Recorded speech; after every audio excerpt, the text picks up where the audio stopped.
আজকের ক্লাসের টপিকস হচ্ছে contraindications and patient safety in MRI. এটা হচ্ছে চ্যাপ্টার 4 আর ক্লাস নাম্বার 5। কন্ট্রাইন্ডিকেশনস মানে হচ্ছে যে কি কি কারণে এমআরআইটা করা যাবে না, কোনো রোগীকে এমআরআই করা যাবে না। এবং পেশেন্ট সেফটি হচ্ছে একটা রোগীর কিভাবে নিরাপত্তা রেখে এমআরআই করতে হবে এবং কি কি জিনিসগুলো খেয়াল রাখতে হবে এমআরআই করার সময়। এবং এমআরআই করার সময় কি কি দুর্ঘটনা ঘটতে পারে এগুলো আমরা আজকের এই লেকচারে শিখব। এবং রোগীর শরীরে কি কি জিনিস থাকলে এমআরআই করা যাবে না।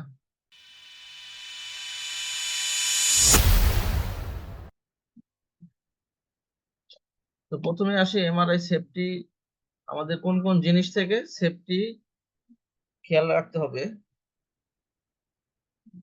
The magnetic resonance imaging is a method that has evolved continuously during the past 20 years, yielding MR systems with stronger static magnetic fields and more powerful radio frequency transmission coils. অর্থাৎ 20 বছর ধরে এই MRI machine কিন্তু update হতে হতে আস্তে আস্তে আরো শক্তিশালী চুম্বকে পরিণত হয়েছে। তো শক্তিশালী চুম্বক ক্ষেত্র নিয়ে এমআরআই মেশিন কাজ করে এবং সাথে সাথে আরো শক্তিশালী রেডিও ফ্রিকোয়েন্সি কয়েলও ইউজ করা হয়। To evaluate the contraindications to MRI is equivalent to understanding the safety issues surrounding the use of MRI. অর্থাৎ এমআরআই কন্ট্রাইন্ডিকেশন গুলো বুঝতে হলে আমাদের এমআরআই যে পার্টস গুলো আছে, এমআরআই যে বিভিন্ন পার্টস আছে এবং পার্টস গুলোর সম্বন্ধে আমাদের ভালোভাবে জানতে হবে, তখনই আমরা সেফলি এমআরআই করতে পারবো। তো why MRI safety is so important?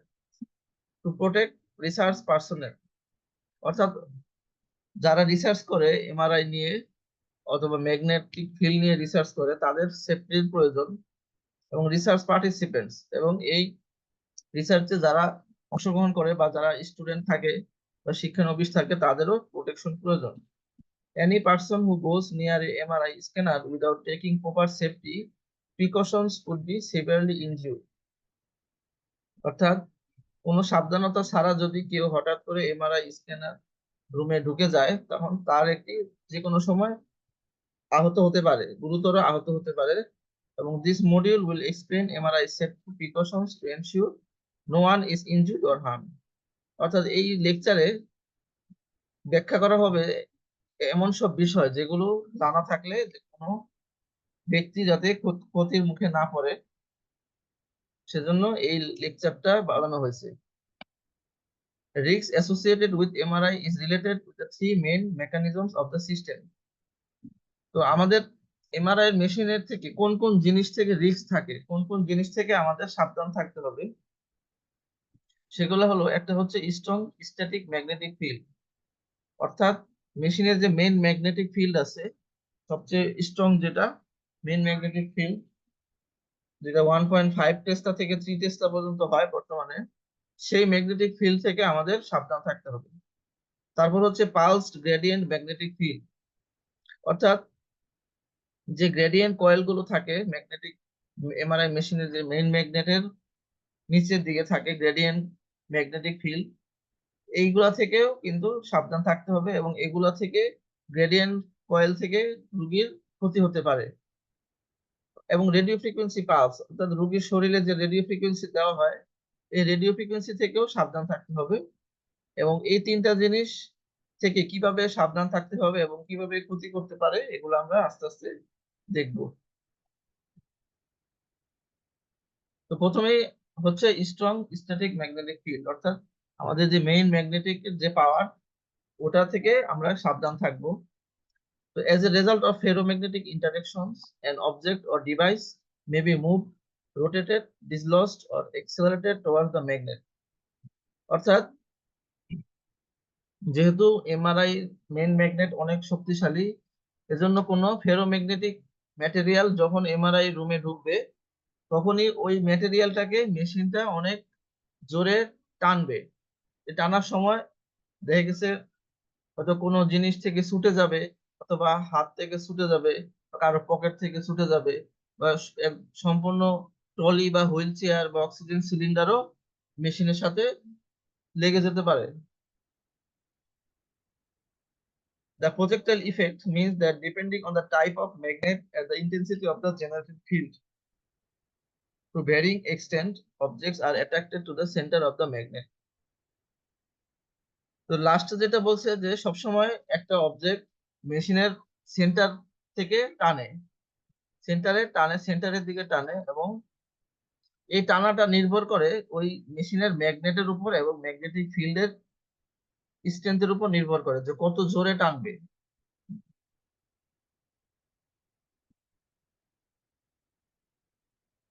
এবং এটা নির্ভর করে যে কোন জিনিসটা ম্যাগনেটের কাছে আসছে। যেমন হিলিয়াম আর অক্সিজেন সিলিন্ডার থাকতে পারে, ভেন্টিলেটর ঢুকে যেতে পারে, হুইল চেয়ার ঢুকে যেতে পারে, এমআরআই রুমে ট্রলি, স্ট্রেচার এগুলো ঢুকে যেতে পারে। তো এই জিনিসগুলো যখনই ঢুকে যাবে তখনই কিন্তু মেশিন অনেক জোরে টেনে রাখবে, টেনে ধরে রাখবে, তখন কিন্তু আর ছুটানো যাবে না এবং বড় ধরনের একটা দুর্ঘটনা ঘটতে পারে। The MRI scanner is formidable. The MRI scanner is very large and powerful magnet. তো এমআরআই মেশিন খুব অনেক বড় একটা মেশিন, এবং এই মেশিনের ভিতর যে ম্যাগনেটটা আছে এটা খুবই পাওয়ারফুল। এটা সবসময় মনে রাখতে হবে। এবং এমআরআই ম্যাগনেট সবসময় কিন্তু অন থাকে। The MRI magnet is always on at full power even when not actively scanning a patient. তো একটা মেশিন যখন স্ক্যান নাও হয়, তো ভিতরে পেশেন্ট নাও থাকে, তাও কিন্তু ম্যাগনেটটা অন থাকে। এবং যদি মেশিনের পুরো সিস্টেম অফ করে দেওয়া হয়, তাও কিন্তু এই মেশিনের ম্যাগনেটটা সবসময় অন থাকে। এজন্য এটা ভাবার কোনো সুযোগ নাই যে আমি তো মেশিন বন্ধ করে দিয়েছি, এখন আর মেশিনের ভিতরে বা রুমের ভিতরে লোহার কিছু নিয়ে গেলে সমস্যা নাই। এটা সম্পূর্ণ ভুল ধারণা। মেশিন বন্ধ থাকলেও এই ম্যাগনেটিক ফিল্ডটা কিন্তু সবসময় অন থাকে। The force of the field is greatest at the periphery of the magnet. অর্থাৎ এই ম্যাগনেটের যে আশেপাশের যে অঞ্চলগুলো আছে এই অঞ্চলের সবচেয়ে বেশি শক্তিশালী প্রভাব আছে। এবং this force increases as you move closer to the magnet. তো ম্যাগনেটের যতই কাছে যাওয়া যায়, অর্থাৎ মেশিনের যত কাছে যাওয়া যায়, ততই কিন্তু এই ফোর্সটা বাড়তে থাকে। এখন ফ্রিঞ্জ ফিল্ড হচ্ছে যে এটা যদি আমরা মনে করি আমাদের এমআরআই মেশিনের সেন্টার পয়েন্ট, তাহলে এই সেন্টার থেকে কতটুক এরিয়া পর্যন্ত এই মেশিনের ম্যাগনেটিক ফিল্ডটা কাজ করে, এই এরিয়াটাকেই বলে fringe field. This line specifies the perimeter around the MR scanner within which the static magnetic fields are higher than 5 gauss. অর্থাৎ যতটুকু অঞ্চলের মধ্যে ম্যাগনেটিক ফিল্ডের স্ট্রেংথ 5 গজের চেয়ে বেশি, ওইতটুকু অঞ্চলকেই ফ্রিঞ্জ ফিল্ড বলে। তো as you approach the magnet, the fringe magnetic field gets stronger. তো যতই ম্যাগনেটের কাছে যাওয়া যায় ততই এটা স্ট্রং হতে থাকে। The characteristics of the magnetic field. আসলে ম্যাগনেটিক ফিল্ডটার আসলে কি কি বৈশিষ্ট্য আছে? The force of the magnetic field is measured in Tesla. তার মানে সকল এমআরআই মেশিনের ম্যাগনেটিক ফিল্ডের স্ট্রেংথটাকে টেসলা দিয়ে প্রকাশ করা হয়। A typical scanner is approximately 1.5 to 3 Tesla, এবং 3 টেসলা ইকুয়াল টু 30,000 গস। তার মানে 1 টেসলা হবে 10,000 গস। আচ্ছা, এখন যদি আমরা এটা আমাদের পৃথিবীর ম্যাগনেটিক ফিল্ডের সাথে তুলনা করি, যে আমাদের পৃথিবীর ম্যাগনেটিক ফিল্ড হচ্ছে 0.5 গস, এবং আমাদের এমআরআই মেশিনের ম্যাগনেটিক ফিল্ড হচ্ছে 15,000 থেকে 30,000 গস। ঠিক আছে, তার মানে ধারণা করতে পারো যে আমাদের ম্যাগনেটিক এমআরআই মেশিনের ম্যাগনেটিক ফিল্ড আমাদের পৃথিবীর ম্যাগনেটিক ফিল্ড থেকে কত গুণ বেশি শক্তিশালী। 5 gauss and below are considered safe levels of static magnetic field exposure for the general public. অর্থাৎ 5 গজের নিচে যে ম্যাগনেটিক ফিল্ড গুলো আছে এগুলো সাধারণ মানুষের জন্য নিরাপদ হিসেবে ধরা হয়। Not all MRI magnets have the same field strength, thus their attractive forces may be different. অর্থাৎ সকল এমআরআই মেশিনের স্ট্রেংথ কিন্তু একরকম হবে না। এটা নির্ভর করে যে টেসলার উপর, 1.5 টেসলা না 3 টেসলা। আর ওই যে ফ্রিঞ্জ ফিল্ড, তো যেটা বললাম যে একটা মেশিনের চারপাশে যতটুকু অঞ্চল জুড়ে 5 গজ পরিমাণ শক্তি থাকে ম্যাগনেটিক ফিল্ডের, ওই অঞ্চলটুকুকে ফ্রিঞ্জ ফিল্ড বলা হয়। পোটেনশিয়াল প্রজেক্টাইল হচ্ছে যে একটা একটা অবজেক্ট মেশিনের কাছে নিলে এটা কোন দিকে মুভ করবে বা কোন দিকে আকর্ষণ করবে, সেটা হচ্ছে potential projectile. So any ferromagnetic object may be attracted to the MRI scanner and become a projectile. This is known as the Mizell effect. অর্থাৎ একটা, যদি আমরা ধরি একটা কলমের কথা চিন্তা করি, যে একটা মেটাল কলম, এই কলমটা যদি মেশিনের একটা নির্দিষ্ট দূরত্বে আনা হয়, ঠিক ওই দূরত্বে আসার পরেই কিন্তু মেশিনটা কলমটাকে অনেক জোরে টান দিবে। মানে কলমটা কিন্তু হাত থেকে অনেক জোরে মেশিনের গায়ে গিয়ে ধাক্কা লাগে। এটাই হচ্ছে মিজাইল ইফেক্ট, মানে মিজাইলের মতো চলে যাবে অনেক দ্রুত। The greater the amount of ferromagnetic material, the greater the force of attraction. অর্থাৎ অবজেক্টটা যত বড় হবে ওই অ্যাট্রাকশনটা অত বেশি হবে। একটা কলমকে মেশিনটা যে বলে টানবে, একটা হুইল চেয়ারকে কিন্তু অনেক বেশি বল নিয়ে টানবে, অনেক জোরে হুইল চেয়ারটা অনেক জোরে মেশিনের সাথে বাড়ি খাবে, তখন কিন্তু এটা ছুটানো যাবে না। কিন্তু কলম যদি লাগে, কলম কিন্তু হাত দিয়ে টেনে ছুটানো যায়। কিন্তু যখন বড় জিনিস হয়, যখন অক্সিজেন সিলিন্ডার বা হুইল চেয়ার বা ট্রলি, এগুলো যখন মেশিনের সাথে আটকে যাবে, তখন কিন্তু আর আমরা ছুটাতে পারবো না, তখন ইঞ্জিনিয়ার ডাকতে হবে। তো remember, the magnetic field extends beyond the bore of the magnet in all direction. অর্থাৎ এই ম্যাগনেটিক বোরের চারদিকেই কিন্তু, প্রতিটা দিক দিয়ে কিন্তু ম্যাগনেটিকের ফিল্ডের শক্তি আছে। তো এখন আমরা দেখি যে সাধারণত কোন কোন জিনিসগুলো মানুষের কাছে থাকে বা রোগীর কাছে থাকে, এবং এই ছোট ছোট জিনিসগুলো কি কি হতে পারে। যেমন সেলফোন হতে পারে, চাবি হতে পারে, তারপর চশমা হতে পারে, তারপরে hair pin, jewellery, safety pin, paper clips, coins, pens, pocket knife, nail clippers, steel toed, boots, shoes, tools, clipboards. তো এই জিনিসগুলো সাধারণত একটা রোগীর কাছে থাকে। তো no loose metallic objects should be taken into the MRI scan room. অর্থাৎ এ ধরনের কোনো জিনিস কিন্তু এমআরআই রুমে নিয়ে যাওয়া যাবে না। আর যেগুলো বড় বড় বড় যে অবজেক্ট গুলো, সেগুলো সাধারণত বাহির থেকে ঢুকানো হয়, ভুলবশত হয়তো ঢুকানো হয় বা রোগীর সাথে ঢুকানো হয়। লার্জ অবজেক্ট গুলোর মধ্যে আছে হচ্ছে এই যে হুইল চেয়ার, ট্রলি, স্ট্রেচার বা ল্যাডার। এগুলো সাধারণত মেশিনের সাথে আটকে যায়।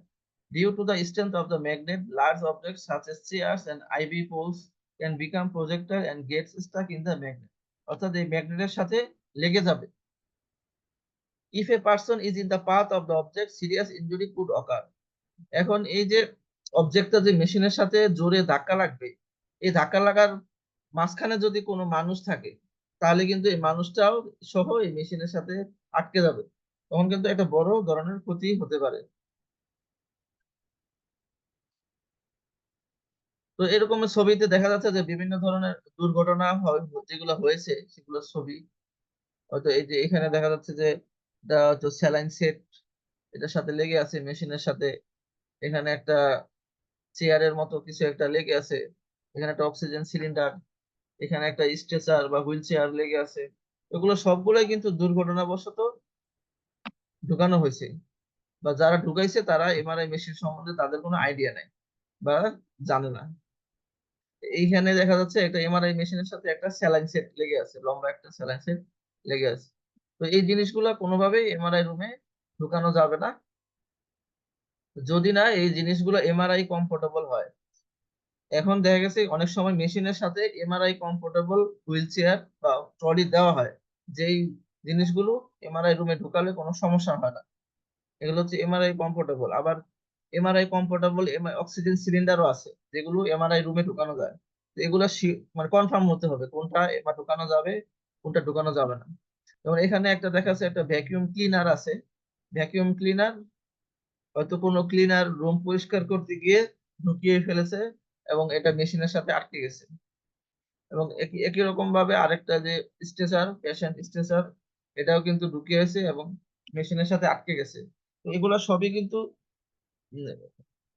দুর্ঘটনা না জানার ফলে এগুলো অ্যাক্সিডেন্ট হয়ে যায়। তো এগুলো সবসময় খেয়াল রাখতে হবে যে একটা এমআরআই রুমে কে ঢুকতেছে, কি নিয়ে ঢুকতেছে, এগুলা একজন একজন এমআরআই টেকনোলজিস্টের অবশ্যই খেয়াল রাখতে হবে, না হলে সব দায়ভার কিন্তু টেকনোলজিস্টের উপরই পরে আসে। এখন আচ্ছা, মেইন ম্যাগনেটিক ফিল্ডের সাবজেক্টটা শেষ, এখন আমরা আসি পালস গ্রেডিয়েন্ট ম্যাগনেটিক ফিল্ড, অর্থাৎ যে গ্রেডিয়েন্ট কয়েল গুলো নড়াচড়া করে স্ক্যান হওয়ার সময়, সেখান থেকে কি ধরনের দুর্ঘটনা ঘটতে পারে। তো gradients are time varying magnetic field used to encode for various aspects of the image acquisition.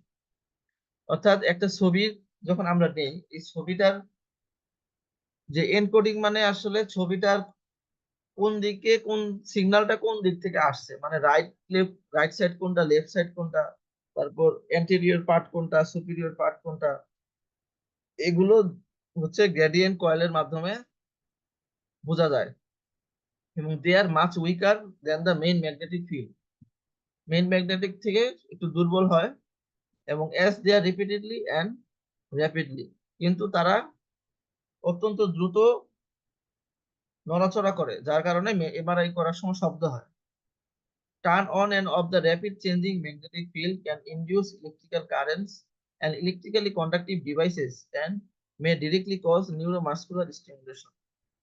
অর্থাৎ এমআরআই করার সময় যে গ্রেডিয়েন্ট কয়েলগুলা অনেক দ্রুত অন অফ হয়, অন অফ হওয়ার ফলে এই এগুলোর ভিতর যে ম্যাগনেটিক ফিল্ডের চেঞ্জ হয়, দ্রুত ম্যাগনেটিক ফিল্ডের চেঞ্জ হয়, যার ফলে ইলেকট্রিক কারেন্ট তৈরি হয়। এবং এই ইলেকট্রিক কারেন্ট গুলা যদি কোনো ডিভাইস থাকে রোগীর শরীরে, তখন ওই ডিভাইসের উপর ইফেক্ট করে। এবং এই যে চেঞ্জ গুলো হয়, যে ম্যাগনেটিক ফিল্ডের চেঞ্জ হয়, এই চেঞ্জের কারণে একটা রোগীর নিউরোমাস্কুলার স্টিমুলেশন হতে পারে। অর্থাৎ একটা রোগীর হাতে বা পায়ে ঝিনঝিন হতে পারে, বা হাত পা একটু অবশ অবশ লাগতে পারে, এটা হচ্ছে নিউরোমাস্কুলার স্টিমুলেশন। তো আরেকটা হচ্ছে radio frequency pulse. The main biological effects of radio frequency field is their thermogenic effect. অর্থাৎ রেডিও ফ্রিকোয়েন্সি পালসের কারণে শরীরে আমাদের পেশেন্টের বডি কি হয়, হিট হয়। Some of the applied energy will be absorbed by the body and converted into heat. তো যে রেডিও ফ্রিকোয়েন্সিটা দেওয়া হয়, সেই রেডিও ফ্রিকোয়েন্সিটা কিছু অংশ এই রোগীর টিস্যু অ্যাবজর্ব করে এবং বাকি অংশটা হিটে কনভার্ট করে। Radio frequency energy can also induce electrical currents in wires and leads, which might induce arrhythmias. তো এই রেডিও ফ্রিকোয়েন্সি এনার্জি কিন্তু ইলেকট্রিক্যাল কারেন্টস প্রবাহিত করতে পারে, যদি রোগীর শরীরের সাথে কোনো কয়েল বা তার বা কোনো লিড লেগে থাকে, তখন কিন্তু রোগীর শরীরে কারেন্ট প্রবাহিত হতে পারে এবং রোগীর অ্যারিথমিয়া হতে পারে, অর্থাৎ রোগীর কাঁপুনি বা খিঁচুনি হতে পারে। আচ্ছা, এখন হচ্ছে দেখি কন্ট্রা ইন্ডিকেশন টু এমআরআই, অর্থাৎ কখন কখন এমআরআই করা যাবে না, কোন কোন রোগীর এমআরআই করা যাবে। ঠিক আছে? তো প্রথমে এখানে দেখা যাচ্ছে যে একটা রোগীর বুকে কার্ডিয়াক পেসমেকার লাগানো আছে এবং চেস্ট এক্সরেতেও পেসমেকার দেখা যাচ্ছে। অর্থাৎ সবার প্রথমে আমাদের কার্ডিয়াক পেসমেকার সম্বন্ধে সচেতন থাকতে হবে। তো until recently MRI was contraindicated for all patients with implanted cardiac devices. অর্থাৎ কোনো কার্ডিয়াক ডিভাইস থাকলে রোগীর শরীরে এমআরআই করা যাবে না, যেহেতু এই কার্ডিয়াক ডিভাইস একটা ডিভাইস, একটা মেটালিক ডিভাইস, এবং এটা একটা ফাংশনিং ডিভাইস, তো এটা কিন্তু অ্যাক্টিভ ডিভাইস, এটা কাজ করতে থাকে। এবং নিউ এমআরআই কন্ডিশনাল পেসমেকারস আর নাও अवेलेबल। যদি এই কার্ডিয়াক পেসমেকারটা এমআরআই কন্ডিশনাল হয়, বর্তমানে কিছু এমআরআই কন্ডিশনাল পেসমেকার আছে যেগুলো অনেক দামি এবং এগুলো অনেক ইউজ করে, সেক্ষেত্রে কিন্তু এমআরআই করা যাবে। কিন্তু এমআরআই করার আগে এসব পেসমেকার যদি থাকে, এমআরআই কমফোর্টেবল, তখন এই পেসমেকারের যে ইঞ্জিনিয়ার বা পেসমেকারের যে কোম্পানি আছে, সেই কোম্পানির লোক থাকতে হবে, অবশ্যই কোম্পানির লোক থাকতে হবে, ইঞ্জিনিয়ার থাকতে হবে, থেকে এই এমআরআই কমফোর্টেবল পেসমেকারটাকে এমআরআই মুডে কনভার্ট করে দিবে, ঠিক আছে। তারপরে রুগীর কনসেন্ট নিয়ে অর্থাৎ রুগীর স্বাক্ষর নিয়ে তারপরে এমআরআই করতে হবে। তো এই জিনিসগুলো খুবই খেয়াল রাখতে হবে যে প্রথমে যদি রুগীর কোনো কার্ডিয়াক পেসমেকারের হিস্ট্রি থাকে, প্রথমে জানতে হবে, কনফার্ম হতে হবে যে এটা কি এমআরআই কমফোর্টেবল পেসমেকার কিনা। যদি এমআরআই কমফোর্টেবল পেসমেকার না হয় তাহলে প্রথমে এটা বাদ, ক্যান্সেল। তারপরে ককলিয়ার ইমপ্ল্যান্ট অর্থাৎ যে অ্যানিউরিজম ক্লিপসটা বোঝায় যে অনেক সময় রোগীর ব্রেনে যদি আর্টারিতে অ্যানিউরিজম থাকে তখন অপারেশন করে অ্যানিউরিজম ক্লিপ লাগানো হয়। তো এরকম অ্যানিউরিজম ক্লিপ থাকলে কিন্তু এমআরআই করা যাবে না। তারপর ককলিয়ার ইমপ্ল্যান্ট অর্থাৎ যদি রোগীর কানে কোনো ইমপ্ল্যান্ট থাকে, কানে কোনো ডিভাইস থাকে, এসব ক্ষেত্রে তো এমআরআই করা যাবে না, সেক্ষেত্রে ডিভাইসটা নষ্ট হয়ে যাবে। এবং যদি মেটালিক ফরেন বডিজ অর্থাৎ রোগীর শরীরে কোনো যদি মেটালিক ফরেন বডি থাকে, যেমন এখানে একটা রোগীর চোখে কিন্তু একটা শার্পনেল আছে, চোখে একটা শার্পনেল মানে কোনো ছোট্ট একটা লোহার টুকরা আছে, যে কোনো ভাবে এটা চোখে ঢুকছে। তো এরকম যদি থাকে এটা কিন্তু এভাবে এমআরআই করা যাবে না, কারণ যখন এই অবস্থা নিয়ে এমআরআই মেশিনে ঢুকবে তখন কিন্তু এই মেটালটা চোখ থেকে বের হয়ে যাবে, বের হলে কিন্তু চোখ থেকে ব্লিডিং হওয়া শুরু করবে। তো এইরকম এসব দিকগুলো খেয়াল রাখতে হবে।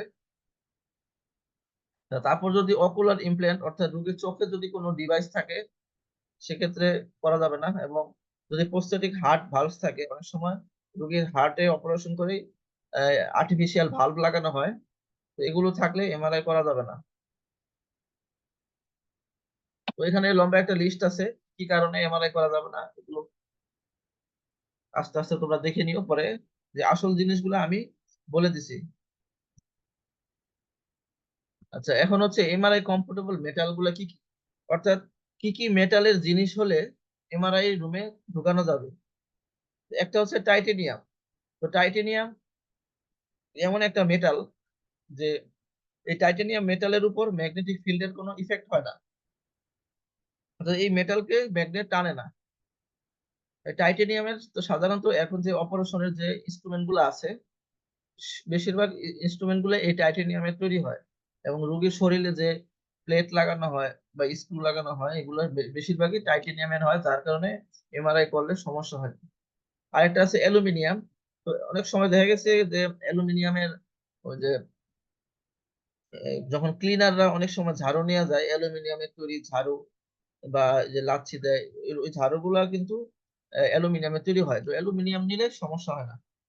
তারপর আছে ব্রাস বা পিতল, পিতলও কিন্তু ম্যাগনেটের কোনো ইফেক্ট নাই। তারপর আছে গোল্ড। তো অনেক সময় রোগীর শরীরে দেখা গেছে নাক ফুল থাকে, কানের দুল থাকে, তো অনেক সময় এগুলা খোলা যায় না। তো এগুলো যদি গোল্ডের হয় তো আসলে না খুললেও হয়, গোল্ডের থাকলে কিন্তু খোলার দরকার নাই। যে কানের দুল যদি গোল্ডের হয় বা নাক ফুল যদি গোল্ডের হয়, খুলতে পারলে ভালো, কিন্তু যদি খুলতে না পারে সেক্ষেত্রে খোলার দরকার নাই, ওটা সহই এমআরআই করা যাবে। তার মানে টাইটেনিয়াম, ব্রাস, অ্যালুমিনিয়াম, গোল্ড এই মেটাল গুলা এমআরআই তে কোনো সমস্যা করে না। Usually MRI comfortable. এখন সাধারণত কোন কোন জিনিসগুলা এমআরআই কমফোর্টেবল হয়, যেমন কার্ডিয়াকের ক্ষেত্রে যেমন এক্সটার্নাল ওয়্যারস, অর্থাৎ বুকে যখন ওপেন হার্ট অপারেশন করা হয় তখন বুকের মাঝখানে যে সেলাইটা দেওয়া হয়, ওই এবং এই তার দিয়ে যে সেলাইগুলো দেওয়া হয়, এই সেলাইগুলা সাধারণত যে মেটালটা থাকে এগুলো টাইটেনিয়ামের থাকে, এই জন্য এমআরআই করা যায়। Heart valves and annuloplasty rings. তো হার্ট ভালভস এবং অ্যানোপ্লাস্টিক রিংস গুলা সাধারণত এখন এমআরআই কমফোর্টেবল থাকে। করোনারি স্টেন্টস, এটা কিন্তু খুব কমন একটা জিনিস, যে করোনারি স্টেন্টস অর্থাৎ হার্টে যে রিং করায়। তো অনেক পেশেন্টই জানতে চায় যে আমার হার্টে তো রিং করানো আছে, আমি কি এমআরআই করতে পারবো কিনা। তো হার্টে রিং করানো থাকলে এমআরআই করা যাবে, কোনো সমস্যা নাই। তারপর epicardial wires, other vascular stents and coils and filters, অর্থাৎ কার্ডিয়াকে যা যা ইউজ করা হয় শুধুমাত্র পেসমেকার ছাড়া যা যা ইউজ করা হয় সবগুলাতেই এমআরআই করা যায়। এবং পেসমেকার যদি এমআরআই কমফোর্টেবল হয় তখনই এমআরআই করা যায়। এবং অন্যান্য যে জিনিসগুলো আছে যেমন অর্থোপেডিক ইমপ্ল্যান্টস, বর্তমানে যে অর্থোপেডিক অর্থাৎ ইমপ্ল্যান্ট লাগানো হয় হিপ জয়েন্টে বা নি জয়েন্টে বা ফ্র্যাকচার হলে যে প্লেট গুলা লাগানো হয়, এগুলা সাধারণত টাইটেনিয়ামের তৈরি হয় বর্তমানে, এমআরআই করা যায়। কন্ট্রাসেপটিভ ডিভাইস, কন্ট্রাসেপটিভ ডিভাইস হচ্ছে যে দেখা গেছে অনেক সময় মহিলারা যে পরিবার পরিকল্পনার জন্য বা বাচ্চা যাতে না হয় যে বিভিন্ন ডিভাইস ইউজ করে, তো সেগুলো থাকলে এমআরআই করা যায়। এবং ডেন্টাল ইমপ্ল্যান্টস হচ্ছে আমাদের অনেক সময় দাঁতে বিভিন্ন ধরনের ইমপ্ল্যান্টস লাগানো থাকে, তো ওই ইমপ্ল্যান্টস থাকলে এমআরআই করা যায়। তবে আমরা চেষ্টা করবো যে যদি ইমপ্ল্যান্টসটা খোলা যায়, অর্থাৎ টেম্পোরারি ইমপ্ল্যান্টস থাকে, তাহলে খুলে করার জন্য। আর যদি ইমপ্ল্যান্টসটা ফিক্সড করা থাকে, তাহলে তার কিছু করার নাই, ওই ইমপ্ল্যান্টস সহই এমআরআই করা যাবে, তবে কিছু হালকা একটু আর্টিফ্যাক্ট আসতে পারে। আচ্ছা, এখন হচ্ছে বার্নস কজড বাই এমআরআই। এখন এমআরআই কারণে কিন্তু অনেক সময় রোগীর শরীর পুড়ে যেতে পারে বা স্কিন পুড়ে যেতে পারে। কি কি কারণে পুড়ে যায় সেগুলো বলছি। অনেক সময় দেখা গেছে রোগীর শরীরের সাথে ইসিজি কেবল লাগানো থাকে। ইসিজি কেবল যখন লাগানো থাকে তখন ওই কেবলটা কিন্তু হিট হয়, গরম হয়ে যায়, তখন বার্ন হতে পারে। এজন্য সবসময় খেয়াল রাখতে হবে যে রোগীর শরীরে যাতে কোনো ইসিজি কেবল বা কোনো কয়েল স্কিনের সাথে লেগে না থাকে। তারপর রোগীর শরীরে যদি ট্যাটু করা থাকে, তো অনেক সময় এই ট্যাটুর মধ্যে কিন্তু মেটাল থাকে। এই মেটাল থাকলে বা ট্যাটু করা থাকলে কিন্তু এমআরআই করা যাবে না। তারপরে এই যে অনেক সময় দেখা গেছে রোগীর হাত একটা অংশ কোনো একটা কয়েলের সাথে লেগে থাকে, তো সেক্ষেত্রে কয়েল যদি কোথাও লিক থাকে, তাহলে কয়েলটা কিন্তু রোগীর স্কিনের সাথে লেগে বার্ন করবে, তো পুড়ে ফেলবে স্কিন। আচ্ছা, অক্সিজেন সাপ্লাই দেওয়া যায় এমআরআই রুমে কিভাবে দেওয়া যায়? দুইটা উপায় দেওয়া যায়, একটা হচ্ছে পাইপলাইনের মাধ্যমে, একটা হচ্ছে সিলিন্ডার সাপ্লাই। অর্থাৎ পাইপলাইন হচ্ছে এই ধরনের সিস্টেম, অর্থাৎ এটা হচ্ছে সেন্ট্রাল সাপ্লাই সিস্টেম। অর্থাৎ সেন্ট্রালি অক্সিজেন বা যে যে যা যা গ্যাস লাগে এখানে লাগাই দিলে এখান থেকে আমরা অক্সিজেন পাবো। আরেকটা হচ্ছে সিলিন্ডার দিয়ে পাবো। অর্থাৎ এই সিলিন্ডারটা কিন্তু এমআরআই রুমের বাইরে থাকবে, কিন্তু এই পাইপটা এমআরআই রুমে ঢুকবে। পাইপ